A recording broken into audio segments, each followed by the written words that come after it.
처음 사역을 시작하시면서 물이 포도주가 되게도 하시고 여러 가지 이적과 표적들을 행하셨습니다. 예수님이 행하신 표적들을 보면 세상 사람들이 하는 것과는 분명히 달랐습니다. 세상 사람들은 눈속임으로 혹은 우연히 찬스로 또 매직으로 하는 그러한 이적과 같은 그러한 것들을 했지만 예수님은 분명히 달랐습니다. 예수님께서 행하시는 이 이적을 다르다는 것을 알았던 한 사람이 예수님을 찾아왔습니다. 니고데모였습니다. 니고데모가 예수님을 보고 이렇게 이야기를 합니다. 그가 밤에 예수께 와서 이르되 라비여 우리가 당신은 하나님께로부터 오신 선생인 줄 아나이다. 하나님이 함께 하시지 아니하시면 당신이 행하시는 이 표적을 아무도 할 수 없음이니이다. 당신이 하는 이것은 우리 세상 사람들이 하는 것과는 다르다는 것을 분명히 알았습니다. 그래서 예수님의 이적에 대한 탁월한 것과 사람들과 다른 그것들을 분명히 알았기 때문에 예수님을 찾아왔습니다. 그런데 이 니고데모는 모르는 게 있습니다. 예수님이 누구신 줄을 몰랐습니다. 예수님이 누구신지를 잘 몰랐기 때문에 예수님을 그냥 라비어 선생님이여 라까지만 이야기를 합니다. 예수님께서 이런 니고데모를 향해서 이렇게 대답을 합니다. 예수께서 대답하여 이르시되 진실로 진실로 내게 이르노니 사람이 거듭나지 아니하면 하나님의 나라를 볼 수 없느니라. 내가 한 이적을 보고 나를 찾았긴 하지만 내가 지금 알지 못하는 것은 거듭나지 않았기 때문에 하나님 나라를 볼 수가 없다. 거듭나지 않았기 때문에 내가 너에게 하는 이 말이 무슨 말인지를 알지 못한다. 내가 거듭나지 않았기 때문에 내가 누구인 줄을 알지 못한다. 이게 니고데모가 예수님의 표적에 대한 탁월한 것들에 대해서는 알았지만 자기가 정녕 찾았던 예수님이 누구이신지에 대해서는 제대로 알 길이 없었던 사람이 바로 니고데모였습니다. 그런데 예수님이 특별히 여기서 니고데모에게 거듭남에 대해서 어게인에 대해서 이야기를 합니다. 이 거듭나는 것. 여러분, 거듭났다는 것이 무슨 말입니까? 거듭났다는 것에 대한 의미를 예수님께서 나중에 이게 거듭난 것이다. 이게 born-again이다. 라는 것을 조금 구체적으로 알려주신 사건이 있습니다. 예수님이 마르다를 찾아가셔서 마르다에게 이런 말씀을 하셨습니다. 같이 한번 한국말로 읽습니다. 예수께서 이르시되 나는 부활이요 생명이니 나를 믿는 자는 죽어도 살겠고 무릇 살아서 나를 믿는 자는 영원히 죽지 아니하리니 이것을 내가 born-again에 대해서 거듭남에 대해서 거듭난 사람에게는 어떤 거듭남의 힘으로 생명이 이 전 생명과 이 후의 생명이 다르다는 것을 알려주시는데 거듭난 사람은 예수님을 믿으면 나는 부활이요 생명이다.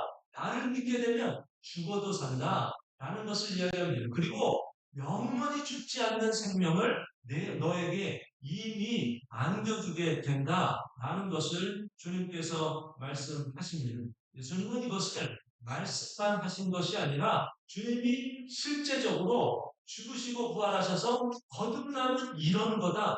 라는 것을 주님이 보여주셨습니다. 십자가에 달려 죽으셨습니다. 실제로 주님의 몸이, 이 육신의 몸이 죽음을 경험하게 하셨습니다. 그리고 3일 만에 부활하셨습니다. 그런데 3일 만에 부활하신 예수님의 이 몸은 이전의 몸과는 완전히 다른 몸이 되었습니다. 더 이상 시간과 공간을 초월하는 그러한 몸으로 주님께서 새로 거듭남은 이런 것이다라는 것을 보여주게 되었습니다. 19절에 있는 오늘 말씀 19절을 보면 이날 곧 안식 후 첫날 저녁 때에 제자들이 유대인들을 두려워하여 모인 곳의 문을 닫았더니 예수께서 오사 가운데 서서 이르시되 너희에게 평강이 있을지어다. 예수님의 거듭남에 새롭게 된 부활의 형체의 몸이 이런 몸이었습니다.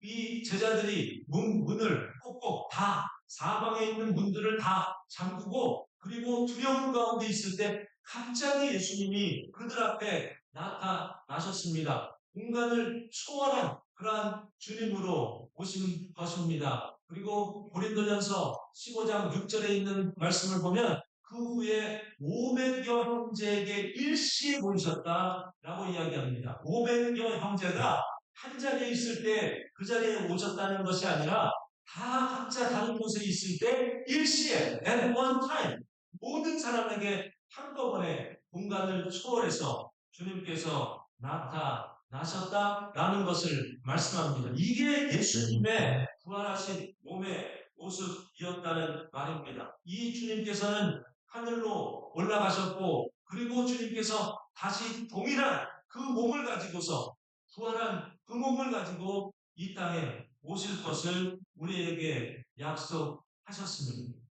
그렇다면 제가 여러분에게 이 질문을 합니다.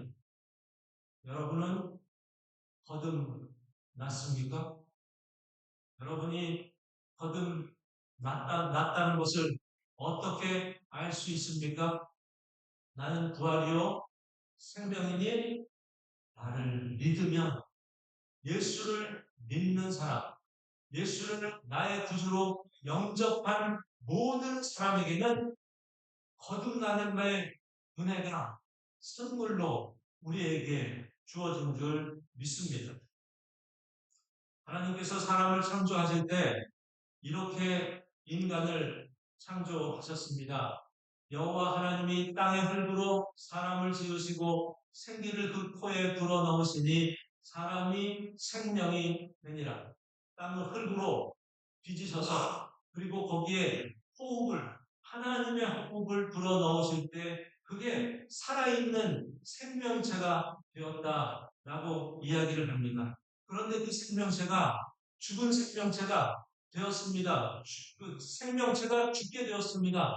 인간의 죄 때문이었습니다. 아담이 죄를 범한 것으로 인해서 하나님이 살려놓으신 그 생명이 이제는 죽은 몸이 되게 됩니다. 그 이유를 성경에서 이렇게 말합니다. 한 사람으로 말미암아 죄가 세상에 들어오고 죄로 말미암아 사망이 들어왔나니 이와 같이 모든 사람이 죄를 지었으므로 사망이 모든 사람에게 이르렀느니라. 하나님이 호흡하셔서 생기를 부어놓으셔서 살게 되었던 인간이 다 죽을 수밖에 없는 인간들로 그렇게 만들어지게 되었다는 것을 말씀합니다. 그런데 예수님을 믿는 자들에게 주님께서 이 부활을 통해서 죽음과 부활을 통해서 주님이 우리의 모든 죄를 사망에 이르는 모든 죄 인간의 죄를 짊어지시고서 우리를 대신해서 십자가에 달려 죽으시고 부활하실 때 무슨 일이 있게 됩니까? 주님과 함께 된 믿음으로 하나가 된 모든 사람들은 다 함께 부활할 수 있는 그러한 특권을 얻게 됩니다. 그래서 주님께서 이 약속을 하신 겁니다. 좀 전에 같이 보았지만 한번 같이 요한복음 11장 25절 26절을 같이 한번 읽습니다.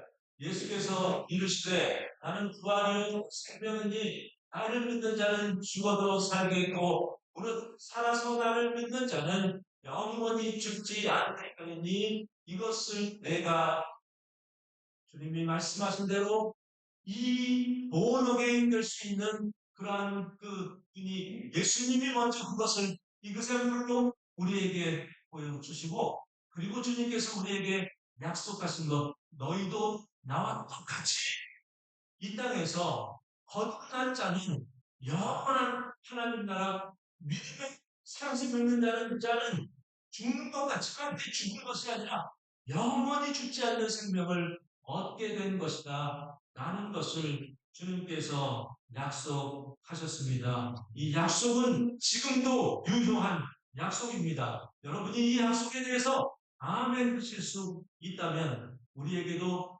죽어도 살고 영원히 죽지 않는 생명체가 우리에게 주어진 줄 믿습니다. 주님께서 오늘 말씀 19절과 21절을 보면 두 번 반복해서 제자들에게 찾아오셔서 문을 잠가놓고 그 방 한가운데 겁에 질려서 어찌할 바를 모르고 유대인들이 자신들을 해하려할까봐 예수님을 죽였으니까 그 다음은 우리가 될 수 있다고 생각되는 그런 유대인들에게 그 예수님의 제자들에게 주님께서 두 번 말씀을 하셨는데 19절에서도 21절에서도 평강이 너희에게 있을지어다. 너희에게 평강이 있을지어다. 라고 말씀합니다. 두려워하지 마라.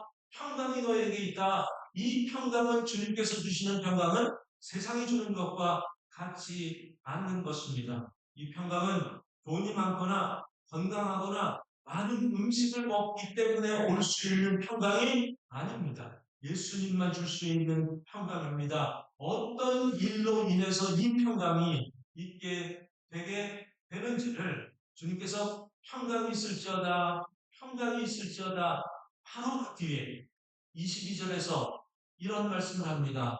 이 말씀을 하시고 평강이 있을지어다 이 말씀을 하시고 그들을 향하여 숨을 내쉬며 이르시되 성령을 받으라.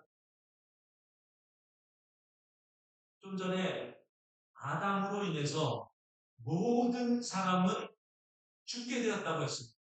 아담의 죄로 인해서 모든 사람은 다 죽을 수밖에 없게 되었습니다. 그런데 예수님께서 거듭남을 알려주셨다고 했습니다. 예수님께서 거듭남이라는 것은 이런 것이다 라는 것을 주님이 부활하신 몸을 통해서 보여주셨습니다. 그리고 나서 주님께서 제자들에게 숨을 내십니다. 여러분, 제자들에게 예수님이 왜 숨을 내쉬고 호흡을 하셨을까? 이상하지 않습니까? 예수님이 부활하신 몸을 가지고 제자들이 두려움 가운데 있을 때 그들을 향해서 숨을 내쉬는데, 숨을 내쉬는 이 구절을 보면 창세기 2장에 있는 2장 7절에 있는 말씀, 하나님이 사람을 흙으로 만드신 후에 코에 생기를 불어넣으시니 생명이 되었다. 생명체가 되었다. 그런데 죽었다. 그런데 모두가 다 죽게 되었는데 그 죽음을 경험하고 있었던 주님의 제자들을 향해서 숨을 내셨다. 라고 말씀을 합니다. 숨을 내쉬면서 주님께서 뭐라고 말씀을 하십니까? 성령을 받아. 예수를 믿는 자들에게 우리 주님께서 다시 죽었던 우리들에게 호흡하시면서 숨을 내쉬면서 생기를 한 번 더 불어 넣어 주셨습니다. 그런데 이 생기를 불어 넣으신 것으로 다시 살아난 저와 여러분들은, 제자들은 더 이상 죽음이라는 것이 있을 수가 없게 되었습니다. 영원히 죽지 않는다 라는 그 약속을 주님께서 제자들 앞에서 이루시는 이 순간입니다. 그런데 이 숨을 내쉬면서 주님은 성령을 받으라 라고 이야기합니다. 예수를 믿는 모든 주의 백성들은 그 안에 누가 살아서 함께 믿는 자들과 호흡을 하고 있다고 말하는 겁니다. 성령님.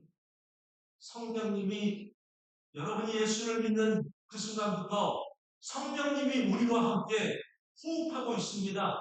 우리를 죽어도 살게 하는 그 역사를 지금도 이루어가고 있다는 사실을 기억하시기 바랍니다. 마지막으로 고린도전서 15장 45절을 읽습니다.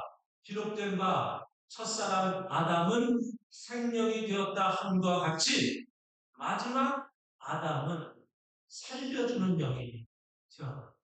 마지막 아담 되신 우리 주님께서 우리를 라이프 기빙 스피릿이 되게 그렇게 그 라이프 기빙 스피릿이 되셔서 우리의 라이프를 스피릿으로 다시금 새롭게 하시는 그 일을 하셨기 때문에 우리는 영원을 살고 있습니다. 우리는 죽지 않는 삶을 살고 있습니다. 이 주님과 지금도 성령으로 함께 호흡하시고 이 땅에서 사는 날까지 열심히 살다가 죽어서도 다시 살고 영원히 영원히 거듭난 생명으로 주님 앞에 나아가게 되는 저와 여러분이 되시기를 주님의 이름으로 축원합니다.